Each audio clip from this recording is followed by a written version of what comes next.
Assalamualaikum warahmatullahi wabarakatuh.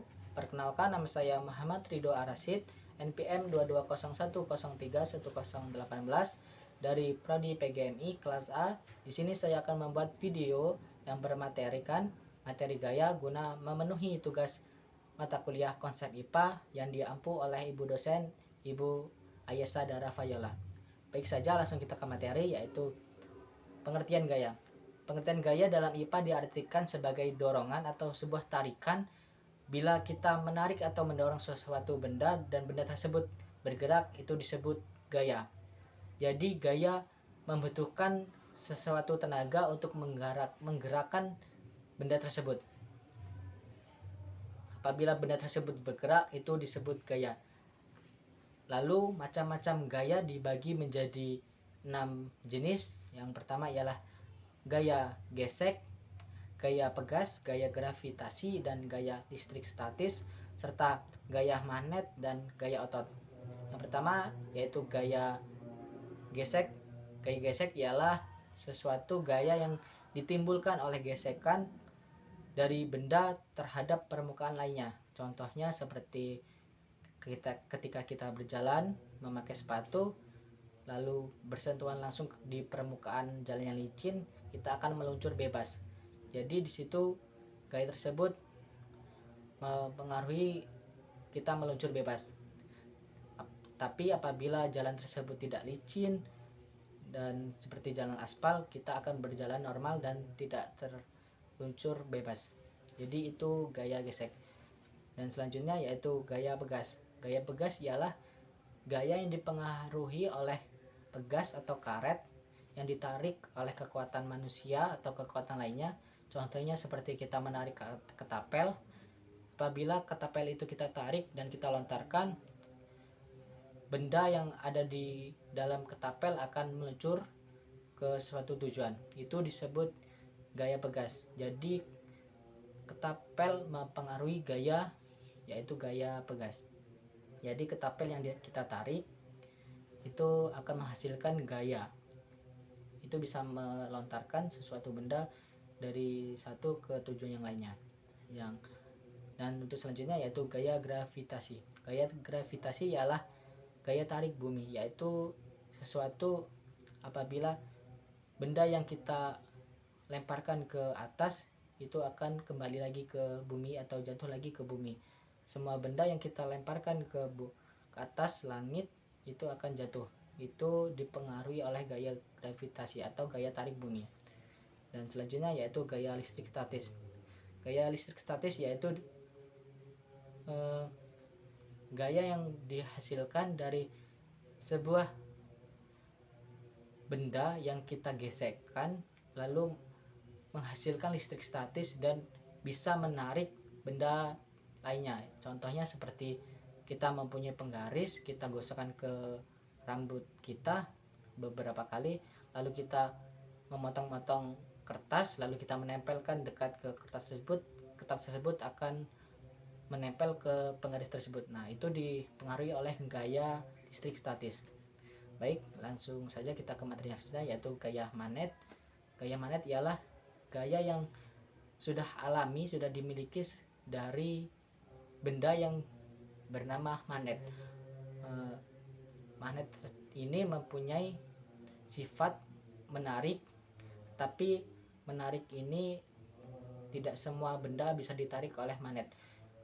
Benda yang bisa ditarik oleh magnet disebut benda magnetistik, dan benda yang tidak bisa ditarik yaitu non magnetistik.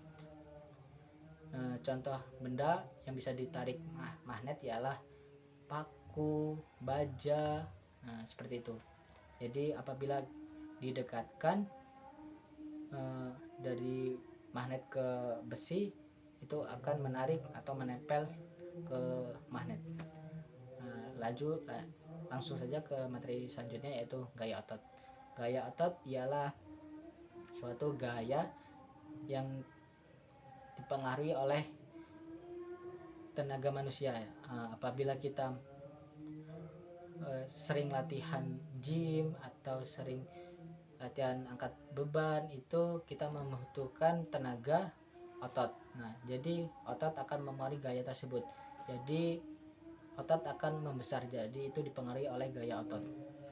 Nah, jadi itu macam-macam jenis gaya. Selanjutnya yaitu materi pengaruh gaya terhadap gerak benda.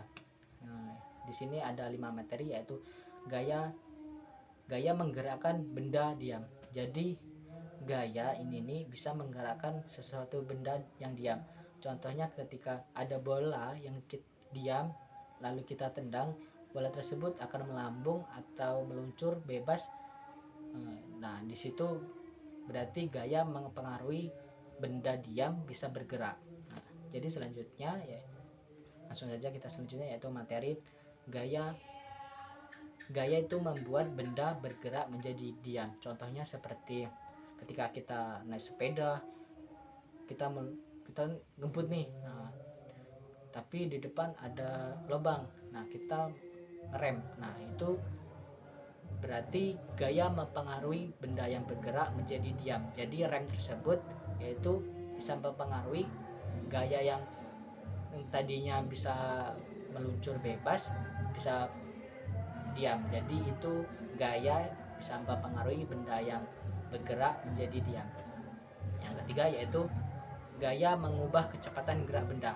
Contohnya dalam kehidupan sehari-hari kita, yaitu kita amati seperti ketika kita memakai motor, kita bisa mengamati speedometer itu, pasti angkanya akan menunjukkan tidak tetap. Apabila jalan yang kosong, pasti kita cenderung akan ngebut.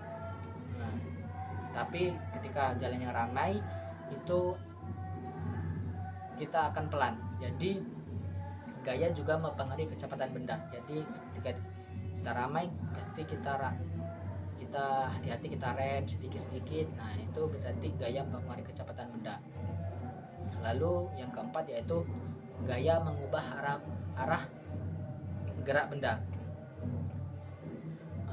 Contohnya seperti ketika kita main ketapel, main kasti, ketika ada orang yang melempar, tapi habis itu kita pukul, berarti dari benda tersebut, dari kita benda meluncur ke depan kita, tetapi kita pukul, berarti benda tersebut mengarah ke kiri kita.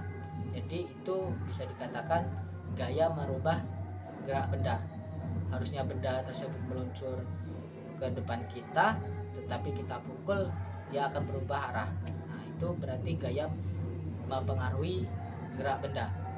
Dan materi selanjutnya yaitu gaya dapat mempengaruhi kecepatan benda di dalam air. Maksudnya keadaan dalam air. Nah, kenapa sih kapal yang besar ini kok nggak tenggelam? Kenapa batu yang kecil bisa tenggelam? Nah, kita bahas di sini. Jadi kenapa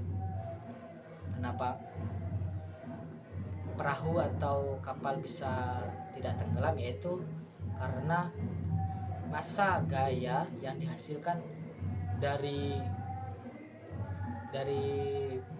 perahu atau kapal ini lebih kecil daripada massa di air. Jadi cenderung akan terapung. Jadi seperti apungan gitu. Baik, itu saja yang bisa saya sampaikan. Apabila ada kesalahan, saya mohon maaf. Kepada Allah saya mohon ampun.